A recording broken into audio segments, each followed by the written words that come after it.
Imagine what it is to get a phone call and be told that it is your father, James von Brunn, who is accused of opening fire inside the Holocaust Museum last week, a shooting that took the life of a security guard. You are going to hear from that son in just a moment. Von Brunn himself, of course, was shot in the face when security guards returned his fire. And this morning we are learning that the man behind the hate crime is expected to survive. A crime rooted in hate. 88-year-old James von Brunn entered the Holocaust Museum, opening deadly fire at Stephen John's, the security guard who had let him in. People started yelling, hit the floor, hit the floor. So my wife and two grandsons and I hit the floor, and we were scared to death. Von Brunn raised his weapon again, but two guards fired back, shooting von Brunn in the face. Inside the shooter's car, a note detailing his hatred of Jews, President Obama.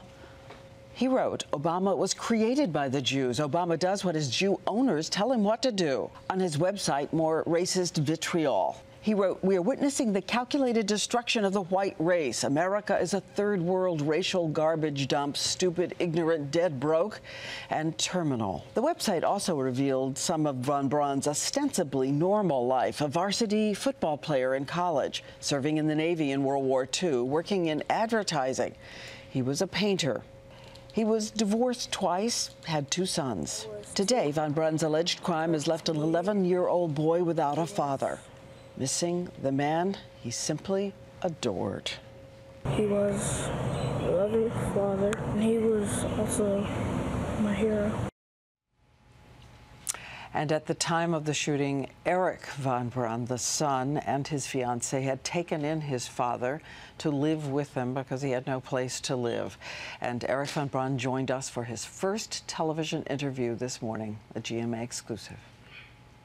Mr. von Brunn, thank you for coming in. I can see from your face it's hard. Yes, it's been a rough week. I want to start with this little boy and the fact that you said you wish it had been your father who had died and not his. The wrong man died that day, yes. Hard thing for a son to say? It's extremely difficult. I love my father, but what he did was unforgivable. A lot of people hear you say, I loved my father, and they're trying to imagine loving a father who could say these things, think these things, write these things. You heard them. You heard them all the time? I lived with him, yes. Did you at any point say, this is not just venom that he's talking, this is dangerous? No, I never once believed that he could have done anything like this. I never believed that it was more than just talk. Your fiancée lived with him too? Correct, yes. How did she deal with this? Very gracefully. She's a saint. Again, it was, you know, having somebody utterly consumed by those kind of beliefs and ideologies is obviously difficult to live with. Did you ever figure out why? I mean, this is a man who had a career, who was Mensa, one of the really smart ones. Did you ever figure out why and how he got there? No, I think after World War II, he became jaded. I know he received a lot of reverse discrimination because of his name. German name? Yes. I think that may have contributed to it. But, you know, I can't speak for why he believed these things. And again, to people who think that they couldn't live around this, listening to this, what do you say to them? Well, I understand how they couldn't. It was very difficult for us, obviously. You know, the only bond we had was father and son.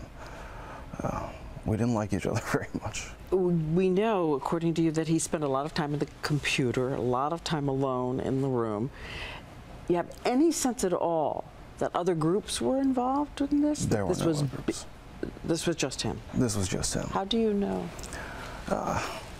Well, you know, there's obviously a, you know, a desire to kind of explain why this happened, to try and label it as part of these, you know, maybe he was part of a group, or, you know, he dealt with an organization, and that just wasn't it. You know, he frequently condemned them. You know, he spoke out against the KKK and the NA and groups like this. He wasn't involved in them, and it's important. I think that there's this. I'm assuming that there's some sort of desire by them to label him a hero, to believe what he did was brave, and it's not. It was a complete act of cowardice what he did. To force his beliefs on anybody, you know, to remove free will from their lives is wrong, and it's not something to be commended. It was a cop-out what he did. Was he sick, mad, insane? No, not at all. Just twisted by hate? Yeah, twisted by hate. Like I said, it consumed him. It prevented him from doing anything normal. You know, there was no normal conversation. Everything ended with this ideology, and it ate him up. I've heard that he is going to survive this. Are you going to go to see him? No. No, my father died the day he walked into that museum. He is dead to you? Yes. If he tries to reach you, what will you do? He won't. Before I let you go, there is someone who actually had a message for you. And she's the mother of the security guard who was shot. And it's a surprising message from her, but it is a message about generosity. I'd love your reaction. I hope that in time his son will be able to forgive his dad and find some peace within his heart also. It's a beautiful statement. I hope I can too, but forgiveness is very difficult right now.